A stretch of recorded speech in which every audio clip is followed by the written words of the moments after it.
Every password you've ever created and every encrypted message you've ever sent is about to become an open book. As quantum computers move from theory to reality in 2026, the mathematical puzzles guarding your digital identity are being dismantled by Shor's algorithm.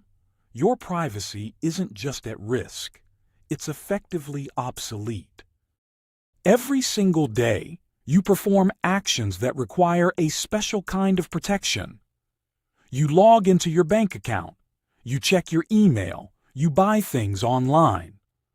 All of these activities depend on something invisible but absolutely critical: encryption. But what exactly is encryption? And more importantly, how does it work? Today, we're diving into the world of RSA and ECC encryption.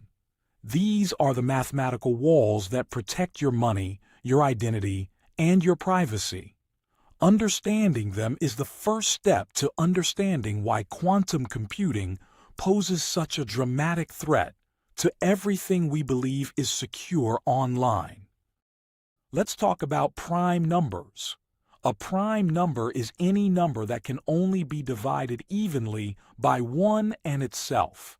For example, 2, 3, 5, 7, 11, 13. These are all primes. Now, imagine I give you two prime numbers and ask you to multiply them together. Let's say 13 and 17. You multiply them. 13 times 17 equals 221. Easy, right? But wait, here's where it gets interesting.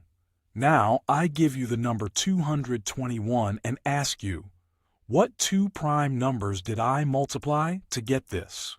For small numbers like 221, this is trivial.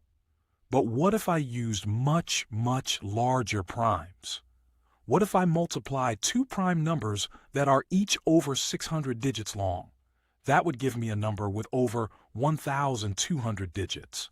Now, ask someone to factor that number. To figure out which two primes created it. Even with powerful computers, this would take thousands of years. This is the foundation of RSA encryption. The difficulty of factoring very large numbers. You see, multiplying is easy. A computer can multiply two 600-digit numbers together in a fraction of a second. But factoring, taking a product and breaking it back down into its original prime factors, is extraordinarily difficult. This one-way mathematical difficulty is what makes RSA secure. So how does RSA actually protect your bank account? Let's walk through the process. When you create a secure connection to your bank, that little padlock icon in your browser, RSA encryption is working behind the scenes. Here's what happens. First, your bank creates two very large prime numbers. Let's call them P and Q. These are kept absolutely secret. They're like the master keys to your entire account. Your bank multiplies P and Q together to create a new number called N. This number is so large, we're talking over 600 digits. N is public. Anyone can know it. But because P and Q are so carefully chosen and so enormous, it's mathematically impossible to figure out what P and Q are just by looking at N.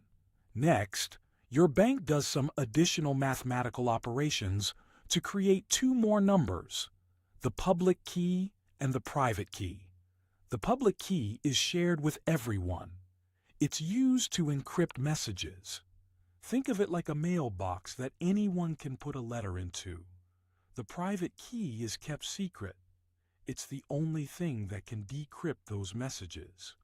Think of it like the key to that mailbox. Here's the beauty of this system. Even though everyone knows the public key, and even though they can see the encrypted message, they cannot decrypt it without the private key. Why? because decryption would require them to factor n back into its original prime numbers p and q. And as we discussed, that's mathematically impossible with current computers. Now, RSA has served us well for decades, but it has a problem. It's computationally expensive. Those massive numbers take a lot of power to work with. Enter ECC, elliptic curve cryptography. ECC achieves the same level of security as RSA, but it does so using smaller numbers and less computational power. It's like building a stronger lock that uses less material. Where does ECC get its security? Not from the difficulty of factoring large primes, but from a different mathematical problem, the elliptic curve discrete logarithm problem. Without getting too deep into the mathematics, think of it this way. Imagine a mathematical curve. On that curve are points. In ECC, the security comes from the difficulty of going backward, of figuring out how many times you moved along that curve to get from one point to another.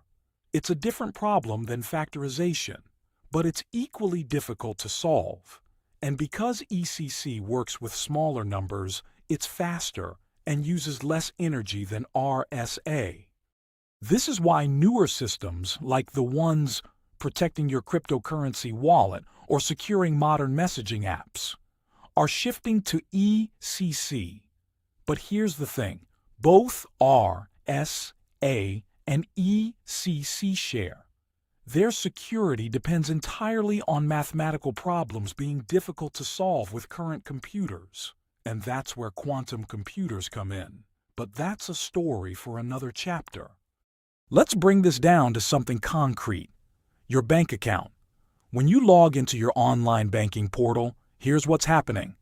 Your computer and your bank's computer establish a secure connection using RSA or ECC encryption. This is called the TLS handshake. Your computer says, "I want to connect to the bank securely." Your bank responds by sending its public key. Your computer uses that public key to encrypt your username and password and sends it across the internet. Now, even if a hacker intercepts that encrypted message, they cannot decrypt it. They would need your bank's private key, which they don't have. Your bank receives the encrypted message, uses its private key to decrypt it, and verifies that you are who you say you are. This happens in fractions of a second. You don't think about it, but it's a remarkable feat of mathematics keeping you safe. Every bank transfer, every credit card purchase, every sensitive piece of information you send online, it's all protected by the mathematical difficulty of factoring enormous prime numbers or solving elliptic curve discrete logarithm problems. These systems have worked brilliantly for years. They've kept trillions of dollars safe. They've protected your privacy. But they have a fundamental weakness, and that weakness is about to be exposed by quantum computers. Now you understand the foundation of modern cybersecurity. You know why RSA and ECC work. You understand the mathematical principles that keep your bank account, your email, and your personal data safe. But this security has been built on an assumption that factoring large numbers or solving elliptic curve problems is so difficult that no computer, no matter how powerful, could do it. Quantum computers are about to shatter that assumption. In the next chapter, we'll explore and break down how Shor's algorithm specifically targets the mathematical vulnerabilities of our current digital handshake. This threat is real, and the timeline to address it is shorter than you might think.